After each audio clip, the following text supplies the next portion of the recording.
Hello everybody, welcome to Monday Morning Must Knows. My name is Merlin Rothfeld, and here are several things to pay attention to for the upcoming trading week. And it's the final day of October on Monday, and then we're on into November. We smooth sailing into the end of the year? We shall see. Now, last week we had some feathers ruffled with horrible earnings from Microsoft, from Meta or Facebook, from Google, and Amazon on Thursday, taking on the chin, down 20% on bad earnings. But wait a minute, the strongest stock out there that's the most influential in almost every index, Apple, saved the day with a slightly better than expected earnings announcement in the after hours. Was down 5% and they kind of bounced back, saving the markets a little bit. And that, my friends, is where we are going to start. We're going to start with earnings. Now, 2 weeks ago, we had 300 companies reporting earnings. Last week, we had over 1,000. Now we have 1,621 companies reporting earnings, and let's dive into what they are right now. On Monday, you have Arista Networks, On Semiconductors, Williams Companies, American Water Works. All right, some unfamiliar names for a lot of you out there, but those are pretty big market cap companies. On Tuesday, it gets a little bit bigger with Advanced Micro Devices, BP, Pfizer, Chesapeake Energy, Energy Transfer Partners, Eli Lilly, and Electronic Arts. Wednesday getting even bigger with Roku, Qualcomm, Etsy, CVS, Booking.com, and Estee Lauder. Now, Thursday, we had that Apple-Amazon duo after hours, which really created some waves for Friday's trading. We'll check out what happens this Thursday. We've got Square or Block, PayPal, Starbucks, Amgen, ConocoPhillips, and Toyota Motors.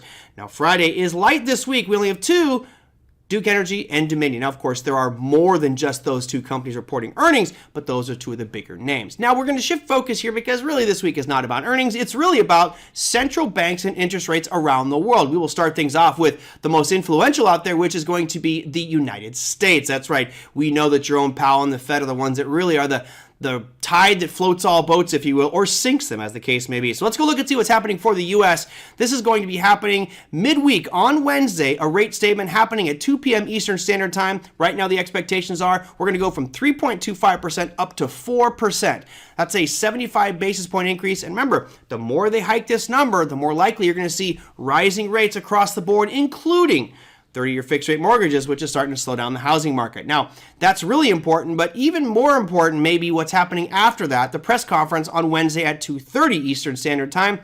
And the reason that's so important is the speculation is running rampant right now about what they're going to do going forward at the December meeting. If you go back about a week ago, there was a 90% chance that we were going to see a 75 basis point increase in the November meeting as well as the December meeting, which could put us up at that 5% mark. Now, all of a sudden, the expectations are that the December rate announcement from the Fed could only be 50 basis point increase, and the markets are appreciating that one going forward. Now, it's not just the U.S. We also have central banks from around the world, so let's take a look at what is happening for other countries, not just the U.S.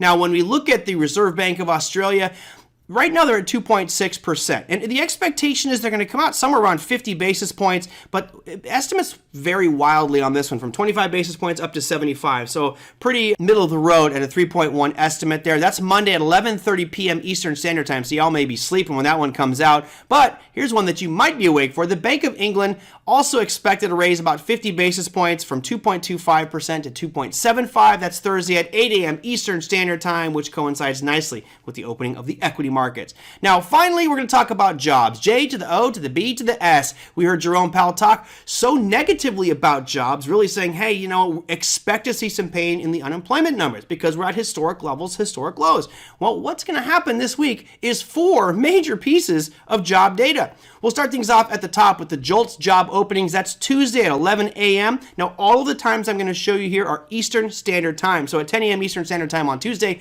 the JOLTS job openings.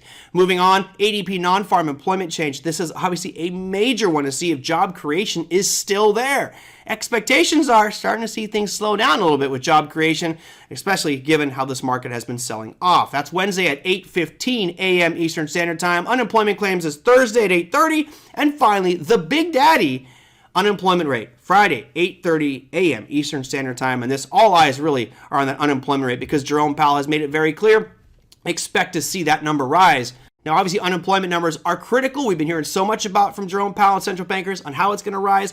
That might dictate how this market performs for November, December, and maybe even going into Q1 of next year. So keep your eye on that employment data and see where it may lead our markets going forward. That, my friends, is your Monday Morning Must Knows. We'll see you next week.